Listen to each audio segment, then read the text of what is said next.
नमस्कार, राज्यसभा टीवी के खास कार्यक्रम विशेष में आप सभी का स्वागत है। मैं हूं प्रीति। विज्ञान के लिए आज का दिन ऐतिहासिक है।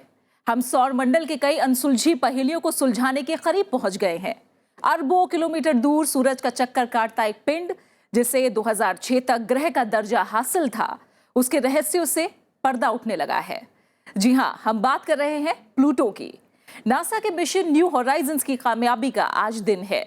9 साल पहले जब इस मिशन की शुरुआत हुई थी, तब से खगोल शास्त्रियों ने आज के दिन के इंतजार में पलकें बिछा रखी थी। आज सैटेलाइट प्लूटो के सबसे करीब पहुंचा।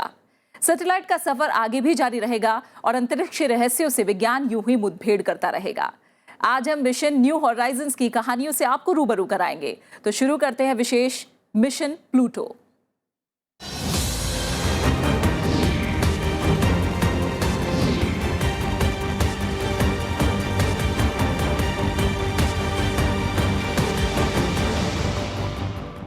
अंतरिक्ष विज्ञान के क्षेत्र में आज एक अहम उपलब्धि हासिल हुई जब नासा का मिशन न्यू होराइजन्स प्लूटो के बेहद करीब से गुजरा। पहली बार कोई यान सौर मंडल के सबसे दूर इस बौने ग्रह प्लूटो के निकट पहुंचा है। मिशन होराइजन्स प्लूटो के रहस्यों से पर्दा उठाने के लिए पूरी तरह से तैयार है। इस मिशन से प्लूटो की ऐसी तमाम जानकारियां मिलेंगी जिनसे अब तक हम अनजान थे।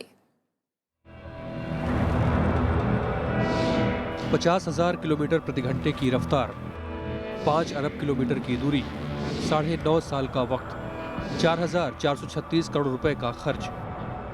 मिशन प्लूटो के रहस्यों से पर्दा उठाना, मौका ब्रह्मांड में नए क्षितिज और संभावनाओं की तलाश। ये है नासा का महत्वाकांक्षी मिशन न्यू होराइजन्स, जो सौर मंडल के सबसे दूर बौने ग्रह प्लूटो के रहस्यों से पर्दा उठाने के लिए तैयार है। 14 जुलाई 2015 शाम 5:15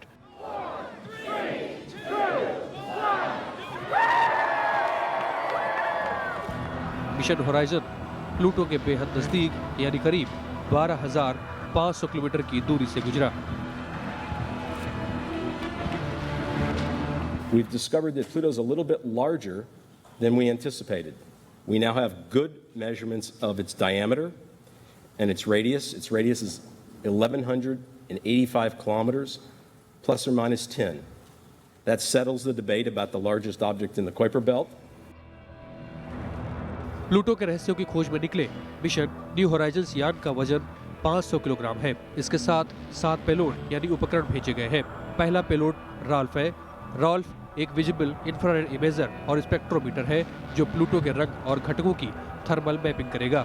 दूसरा पेलोड एलिस है जो एक अल्ट्रावायलेट स्पेक्ट्रोमीटर है। ये प्लूटो के वातावरण और उसके चंद्रमा कैरॉन और काइपर बेल्ट संरचना के बारे में जानकारी जुटाएगा। तीसरा उपकरण रेक्स है जो इस ग्रह के वातावरण के तापमान से जुड़ी जानकारी देगा। चौथा पेलोड लॉरी एक टेलीस्कोपिक कैमरा है। ये प्लूटो का हाई रेजोल्यूशन जियोलॉजिकल डाटा देगा। पांचवा उपकरण स्वयं प्लूटो में सौर हवाओं के असर से जुड़ी जानकारियां जुटाएगा। छठा उपकरण पेप्सी भी प्लूटो के वातावरण से जुड़ी जानकारियां देगा। सातवां पेलोड VBSDC है जिसका काम सौर मंडल से परे नई संभावनाओं की तलाश है। हमारे जो सबसे बड़े टेलीस्कोप्स हैं, जिसमें नेकेड आई टेलीस्कोप्स वाले से लेकर के रेडियो टेलीस्कोप्स तक, या जो हमने सौर मंडल में और टेलीस्कोप्स भेजे थे, वो इतना करीब कोई नहीं गया था। तो हमारी जानकारी प्लूटो के बारे में बहुत कम थी। मिशन होराइजन्स का मकसद प्लूटो और इसके उपग्रह कैरॉन की सतही संगठन का नक्शा बनाना और भूविज्ञान और भू आकारीय जानकारी देना है। इसके अलावा होराइजन्स प्लूटो के वायुमंडल की रचना और पलायन वेग को मापने के साथ कैरॉन के वायुमंडल की खोज भी करेगा। इसके साथ ही इसके सतही तापमान को भी मापेगा। इस मिशन से प्लूटो के इर्द गिर्द और इसके उपग्रहों के छल्लों की जानकारी भी मिलेगी। साथ ही काइपर पिंडों के बारे में जानकारी भी जुटाई जाएगी। आइस कैप्स के बारे में पता लगा है, यानी नीचे कहीं पानी का ना सही लेकिन और तरह का समंदर हो सकता है सरफेस के नीचे। ये सारी चीज़ें इसलिए ज़रूरी थी साइंटिस्ट के लिए कि हम अपने सौर मंडल के बारे में ज़्यादा से ज़्यादा जानकारी हासिल करना चाहते हैं। न्यू होराइजन्स तस्वीरों के अलावा प्लूटो के वातावरण, तापमान और भूगर्भ के बारे में आंकड़े जुटाएगा, जिसके अगले साल अक्टूबर तक मिलने की संभावना है। प्लूटो के पास पहुंचने पर पहली बार पता चला कि यह करीब 14 किलोमीटर प्रति सेकंड की रफ्तार से घूम रहा है। इस गति में इसकी कक्षा में दाखिल होना नामुमकिन है। ऐसे में दूर से ही इस पर नजर रखी जा सकती है। अरुणा ठाकुर के साथ Amitabh Arun Dubey, Rajya Sabha TV. Mission horizons के जरिए पहली बार पता चला है कि प्लूटो का आकार हमारी कल्पनाओं से कहीं ज्यादा बड़ा है। करीब 9.5 साल पहले मिशन न्यू हॉराइजन्स ने 5 अरब मील दूर प्लूटो के लिए सफर शुरू किया। मिशन के प्लूटो तक पहुंचने में क्या क्या पड़ाव आए, आइए देखते हैं इस रिपोर्ट के जरिए। 3, 2, 1. We have ignition and liftoff of NASA's New Horizons spacecraft on a decade-long voyage to visit the planet Pluto and then beyond. 19 जनवरी 2006। 19 जनवरी को अमेरिकी स्पेस एजेंसी नासा ने फ्लोरिडा के कैप कैनवेरल प्रक्षेपण केंद्र से मिशन न्यू होराइजन्स लॉन्च किया। इसका मकसद था धरती से 5 अरब किलोमीटर दूर प्लूटो के रहस्यों का पता लगाना। न्यू होराइजन्स को फरवरी 2007 में बृहस्पति ग्रह के गुरुत्वाकर्षण क्षेत्र का सहारा मिला। यहां से इस यान ने सौर मंडल के सबसे बड़े ग्रह बृहस्पति और इसके चंद्रमा से जुड़ी तस्वीरें भेजी। बृहस्पति को पार कर 2014 में न्यू होराइजन्स ने तेज रफ्तार से प्लूटो के नजदीक पहुंचना शुरू किया। इस साल 25 जनवरी को ये प्लूटो से करीब 20 करोड़ किलोमीटर की दूरी पर पहुंचा। ये बिल्कुल आउटर बाउंड्री के ऊपर है सोलर सिस्टम की। दूसरे ये कि प्लूटो अपने अंदर इतना छोटा है कि उसके पास जाए बिना हम जानकारी हासिल नहीं कर सकते। बाकियों में हमें मालूम है, मरकरी है, वीनस है, अर्थ हमारी आती है उसके बाद, तो अर्थ से हम मरकरी वीनस को देख सकते हैं। दूसरी तरफ देखें तो मरकरी, वीनस, अर्थ, मार्स, जुपिटर, सैटर्न हम देख सकते हैं इनको, इनके बारे में जानकारी ज़्यादा हासिल कर सकते हैं। जून 2015 में नासा ने न्यू होराइजन्स से मिले प्लूटो का पहला रंगीन वीडियो जारी किया। हालांकि ये वीडियो उतना साफ नहीं था, फिर भी इससे प्लूटो के 2 अलग अलग रंगों की जानकारी मिली।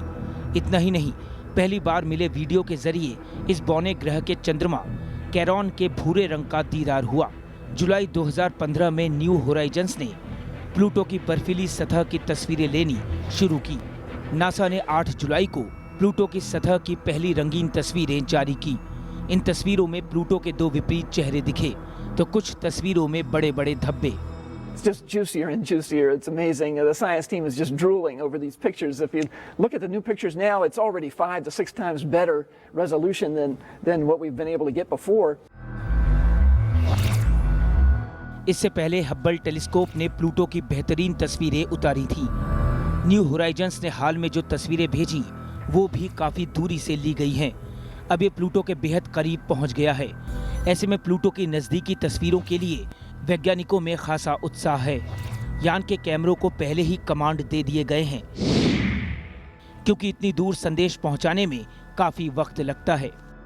जो इस मिशन ने काम किया है, एक मेजर काम किया है, फोटो तो भेजी ही है, लेकिन अब यानी परसों हमें ये मालूम हो गया कि इसका डायमीटर सही में कितना है।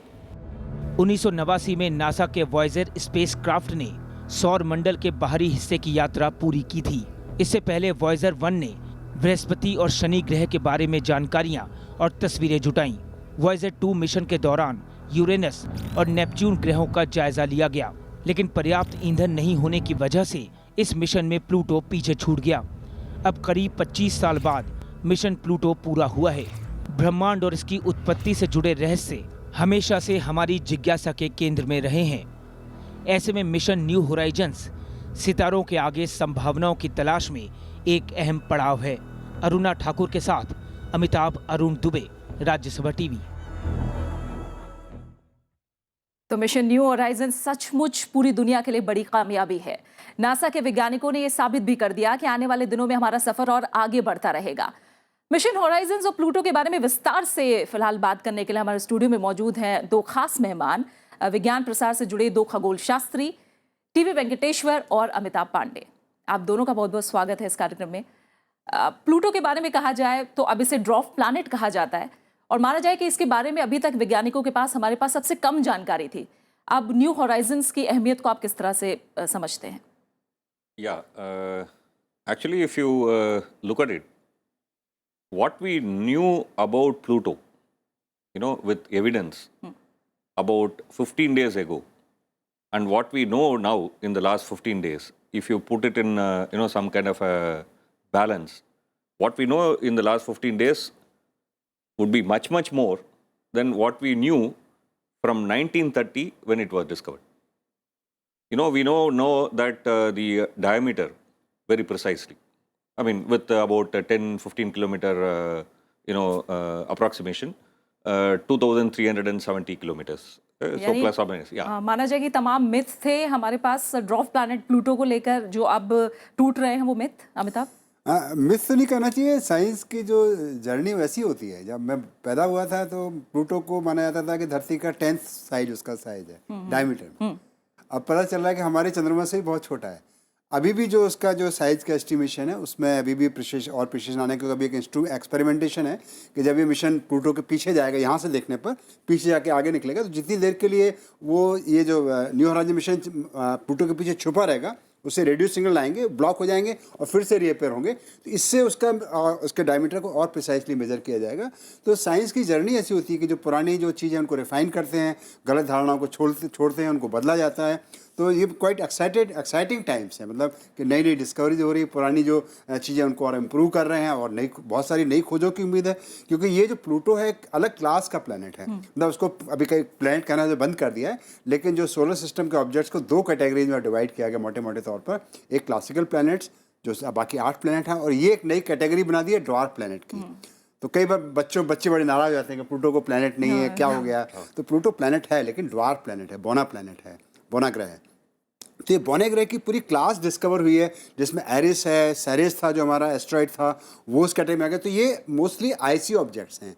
तो ये एक नए तरह के सोलर सिस्टम का एक नया चेहरा हमारे सामने खुलेगा। अभी तक गैस जाइंट थे, टेरेस्ट्रियल प्लैनेट थे, ये पूरी एक नई बिरादरी है प्लैनेट्स की, ड्वार्फ प्लैनेट्स की, जो काइपर बेल्ट ऑब्जेक्ट कहलाता है, ट्रांस नेपच्यून ऑब्जेक्ट्स कहलाता है, और प्लूटो उसमें खास अहम है, सबसे पहले डिस्कवर हुआ था, और जो काइपर बेल्ट ऑब्जेक्ट में सबसे बड़ा है। जी, पहले माना जाता था कि एरिस बड़ा है, लेकिन हाल ही में ये पता लगा, लेकिन वो उसके काइपर बेल्ट के बाहर है, उसके बाहर है। ये काइपर बेल्ट के ठीक शुरुआत में, बीच में और 2 बॉडी डिस्कवर हुई है, मैकेमैक हुई है, हुमिया हुई है। तो ये पूरे एक नए क्लास ऑफ प्लैनेट्स के बारे में हमको प्लूटो के स्टडी करने से पता चला कि किस तरह की बॉडीज हैं। जैसे एस्ट्रॉइड थी, कॉमेट थी, बिल्कुल नए तरह के सोलर सिस्टम का नया चेहरा हमारे सामने उजागर होगा। See, actually, just taking on him, bat, it flies. But if you ask a scientist, they won't say it as a bird. They will say it's a mammal. Penguin can't fly. It can swim. But a scientist will classify it as a bird. That's because we understand the evolution, how penguin came into being. I mean, it's a bird which has converted into that. So it actually belongs to the bird class. So as our understanding becomes better and better, we do reclassification. Actually, what has happened in case of Pluto is that initially when we thought it should be a planet because it's going around the sun. But then we found that it is a planet which did not grow into a planet. It stopped midway. इसीलिए एक अलग category बनी। 7 payload हैं, 9 साल का लंबा वक्त भी हमें लगा। तो क्या माना जाए, इस वक्त के दौरान क्या हम ये समझ सकते थे कि और बेटर टेक्निक्स हमारे पास होती, और ये जो 7 पेलोड हैं, ये किस तरह की जानकारी हम तक पहुंचाएंगे, क्या खासियत इनकी है? देखिए, इसका जो मेन ऑब्जेक्टिव है, पहला तो प्लूटो का पूरा मैपिंग करना, उसके तस्वीरें लेना। जो इसका जो खास जो मेन इंस्ट्रूमेंट लोरी जो है, उसका एक बड़ा अच्छा टेलीस्कोप है उसे जो उस पर लगाया गया है, और उससे काफ़ी डिटेल में उसकी तस्वीरें मिलेंगी। तो उसकी सरफेस की जो पूरी टोपोलॉजी क्या है, उसका पूरा स्ट्रक्चर जो डिफरेंट डिस्कवर हो रहे हैं, क्रेटर्स, एक दिल मिला है प्लूटो का दिल, वो बड़ा एक सुंदर सा एक डिजाइन दिखता है, ऐसा लगता है वाइट कलर का एक हार्ट है, एक वेल है जिसको नाम दिया गया है। तो दरअसल ये उस पर क्रेटर्स भी दिखने शुरू हुए, कुछ चास में, कुछ घाटियाँ हैं, खाइयाँ हैं। तो ये प्लूटो का पूरा एक, अभी तक तो एक सिर्फ एक रोशनी का धब्बा नजर आता था बहुत सारे टेलीस्कोप में, हल्का सा कुछ लगता था कहीं डार्क है, कोई ब्राइट है, जो हबल से जो इमेजेस आती थी।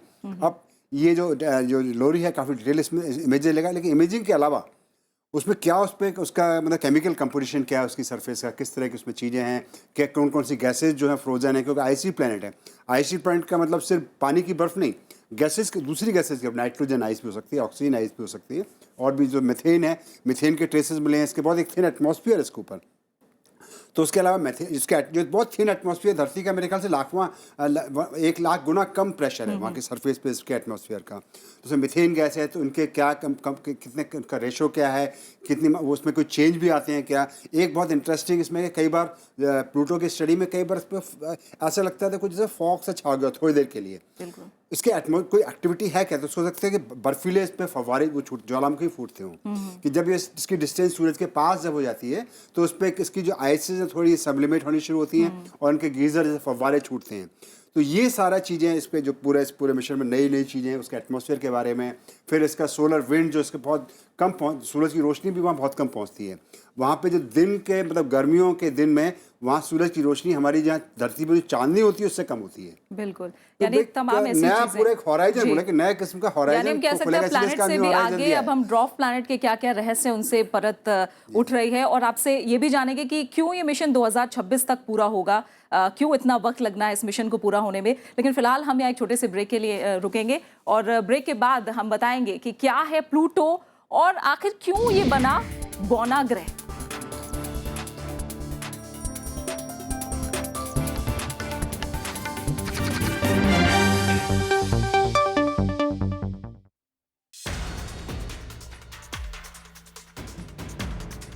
आईपीएल स्पॉट फिक्सिंग में लोढ़ा समिति का बड़ा फैसला। चेन्नई सुपर किंग्स और राजस्थान रॉयल्स पर 2 साल की पाबंदी। मयप्पन और कुंद्रा पर लगा आजीवन बैन। देखिए पहली खबर, आईपीएल का फैसला, आज रात 8 बजे।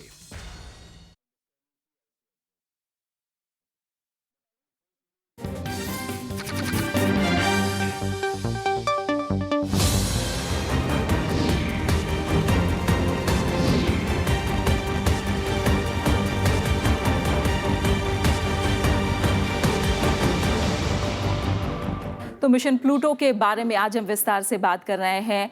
मिशन होराइजन ने प्लूटो को लेकर तमाम सारी जानकारी भेजना शुरू भी कर दिया है। हालांकि ये जानकारी हमें अगले साल तक मिलेगी, किस तरह के आंकड़े हैं उनको और विस्तार से समझा जाएगा। लेकिन इस मिशन को लेकर विस्तार से हमें बता रहे हैं, हमारे साथ 2 वैज्ञानिक मौजूद हैं, खास मेहमान मौजूद हैं, टीवी वेंकटेश्वरम और अमिताभ पांडे। 2026 तक ये मिशन पूरा होना है, क्यों इतना वक्त लगना है इस मिशन को पूरा होने में? Actually, this mission has 2 parts. The first part is to go to Pluto, which perhaps is the beginning of the Kuiper belt. I mean, one of the earliest Kuiper belt object that you can see. Then to see another Kuiper belt object, so that you can be sure that they all belong to the same class. So the mission is not only to Pluto; it is actually to the other one also. So now, after passing Pluto, I mean, actually it has crossed Pluto now. Though we'll have got confirmation only tomorrow, because it's going to take a lot of time to reach here. So it will then go to a next IC object. They have not decided which object it will go. I mean, there Amitabh Pandey has a direct connection. So I think you should tell that story. Yeah, this is about 2-3 years back. They were planning to, after the mission to Pluto, when a company just flyby, it was decided to go to other ICO object, like which is in the Kuiper belt. Pluto is one of the largest Kuiper belt object. So there was a project called Ju Universe. In that, on internet, the data is provided to anybody. You could have done that. So any person who had time, spare time, so they provide you data and search for Kuiper belt object. So idea was that if this Kuiper belt might be next target to after Pluto to this New Horizon mission. So I also participated in that search, and 2 bodies were discovered. I also co-discovered in that. But unfortunately, because these bodies were not exactly in the trajectory of New Horizon mission, so they were not become target. So then search was given to Hubble Space Telescope. So using Hubble Space Telescope, they identified 4 objects: the T1, T2, T3, T4, target 1, target 2. So target 1 and target 5, I think, are the potential target after this complete mission at Pluto. And this will go to near those objects and give information about these 2 more Kuiper belt objects. In fact, there is a very interesting connection here. I mean, it's not only this, hunting the target, I mean, after Pluto, where the public was involved. One of the spacecraft instrument has been designed, fabricated and flown by a group of students. a group of college students. Yeah. In fact, I mean, it's called a dust counter. Dust counter. So it has collected data while the spacecraft was on its path. And then using the data, the students have also published a paper. So, I mean, it also shows how differently we can do science in modern times. I mean, it's a very interesting thing. यानी आप लोगों के वाक्य भी जुड़े हुए हैं इसके Interesting, साथ. this instrument, it is designed by students and is named after the young boy Girl. who suggested name Pluto. 11-year-old Yeah. Venetia. Venetia Burney. So that the इसकी instrument is कहानी also भी हम named. बताएंगे. Pluto के very बारे में भी important- तमाम दिलचस्प बातें हैं जो आगे के पैकेज में हम बताने वाले हैं. फिलहाल आप दोनों का बहुत बहुत शुक्रिया. आप दोनों हमारे साथ जुड़े और इस मिशन को लेकर विस्तार से हमसे बात की. आप दोनों का बहुत बहुत शुक्रिया. तो नासा के मिशन होराइजन ने प्लूटो को लेकर तो दिलचस्पी जरूर बहुत जगाई हम सबके बीच में. कभी सौर मंडल के 9 ग्रहों में शामिल प्लूटो से ग्रह का दर्जा छीने हुए अब 9 साल हो गए हैं, लेकिन दशकों से इसके प्रति जो जिज्ञासा थी वो आज भी कायम है. अंतरिक्ष विज्ञान के सफरनामे में प्लूटो तक पहुंचना बहुत बड़ी उपलब्धि है जिसे अगली कई सदियों तक याद किया जाएगा. हम प्लूटो के कई जाने अनजाने तथ्यों से वाकिफ हो पाएंगे. आगे हम प्लूटो को और ज्यादा जान पाएंगे, लेकिन फिलहाल हम आपको बताते हैं कि आखिर प्लूटो की क्या है कहानी और आपको छोड़ जाते हैं इसी खास रिपोर्ट के साथ. नमस्कार. कभी 9वें ग्रह के तौर पर जाने जाने वाला प्लूटो एक बार फिर सुर्खियों में है. इस बार नासा के मिशन होराइजन्स को लेकर. सौरमंडल में प्लूटो सबसे दूर है, इतना दूर कि वहां से सूर्य की रोशनी लौटते लौटते धुंधली हो जाती है. लिहाजा वैज्ञानिकों को इस ग्रह के बारे में सही जानकारी जुटाने में अब तक मुश्किलें आ रही थी. प्लूटो छोटा एक मिरर लगा हुआ है, बहुत दूर एक आईना लगा हुआ है. सूरज की रोशनी उस तक जाती है, लौट के आती है, बहुत वीक हो जाती है हमारे पास. इस मिशन ने पास जाके फोटो लेकर के उसके 2 चांद की खास तौर से और एक प्लूटो की अपनी हमको बहुत सारी जानकारी दी. प्लूटो कई दशकों तक वैज्ञानिकों के बीच तिलिस्म बना रहा. 20वीं सदी के तीसरे दशक तक इसका ठीक ठाक पता नहीं लग पाया था. वैज्ञानिकों का एक बड़ा तबका ये मानता जरूर था कि नेपच्यून के बाहर कोई ग्रह है जो सूरज का चक्कर लगाता है, लेकिन पक्के तौर पर ऐसा कोई नहीं कह रहा था. फिर वो वक्त भी आया जब प्लूटो को खोज निकाला गया. 1930 में अमेरिकी खगोलशास्त्री क्लाइड डब्ल्यू टॉम्बॉग ने दावा किया कि कुइपर पट्टी में मौजूद प्लूटो सौरमंडल का 9वां ग्रह है, और इस तरह पिछले तमाम कयासों पर विराम लग गया. 1930 से पहले साइंटिस्ट ने ये डिस्कवर तो नहीं किया था, लेकिन ये प्रिडिक्ट कर दिया था कि एक और है, क्योंकि उस जगह के ऊपर अगर ना होता प्लूटो तो बाकियों की कैरेक्टरिस्टिक्स डिफरेंट होती, उसमें फ़र्क आता. तो जो कैलकुलेशंस थे उससे पहले ही, डिस्कवरी से पहले ही ये प्रिडिक्ट कर दिया गया था कि एक ऐसा कोई ग्रह वहाँ पर होना चाहिए.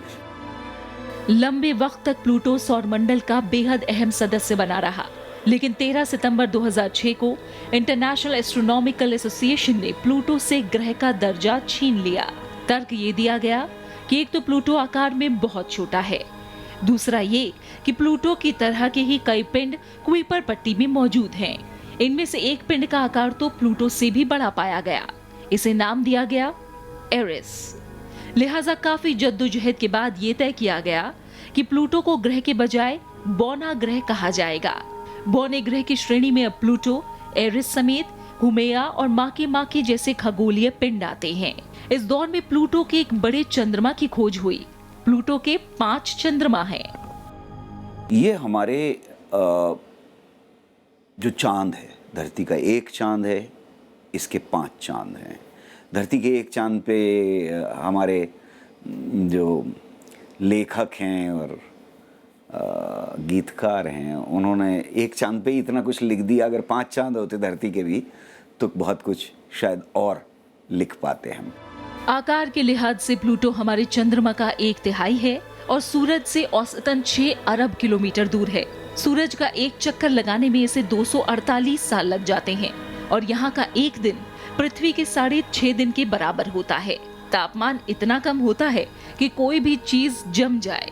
0 से 400 डिग्री सेल्सियस नीचे के तापमान के चलते इसे ठंडा ग्रह भी कहा जाता है. गुरुत्वाकर्षण के मामले में भी प्लूटो बेहद कमजोर है. इसका गुरुत्वाकर्षण पृथ्वी के 15वें भाग के बराबर है. यानी अगर 100 किलोग्राम का आदमी प्लूटो पर पहुंच जाए तो उसका वजन घटकर 20 किलोग्राम हो जाएगा। मिशन हॉराइजन से पहले प्लूटो के वायुमंडल को लेकर असमंजस की स्थिति थी, लेकिन ताजा तस्वीरों ने कई रहस्यों से पर्दा उठा दिया। अभी एक बात क्लियर हो गई कि इसमें एटमॉस्फेयर जो है वो बहुत तेजी से डिप्लीट हो रहा है, यानी कम होता जा रहा है। नाइट्रोजन बाहर निकल रही है। पहले अंदाज़ा ये था कि नाइट्रोजन इससे कम रफ्तार से निकल रही है। अब एक्यूरेसी की वजह से ये मालूम है कि नाइट्रोजन जो डिप्लीट हो रही है, जो बाहर जा रही है, वो उसकी रफ्तार बहुत तेज़ी से है, जिसका मतलब ये है कि इसके अंदर बदलाव आते रहेंगे। प्लूटो के करीब सैटेलाइट पहुंचने के बाद कई और नई जानकारियों से हम रूबरू हो पाएंगे। आने वाले दिनों में कुइपर पट्टी का रहस्य खत्म होकर अब तथ्यों में बदल जाएगा। अरबों किलोमीटर दूर प्लूटो धीरे धीरे तस्वीरों में कैद होकर हमारे कंप्यूटर तक पहुंच रहा है। विज्ञान ने हमें प्लूटो के करीब लाकर खड़ा कर दिया है। अरुणा ठाकुर के साथ प्रीति सिंह, राज्यसभा टीवी।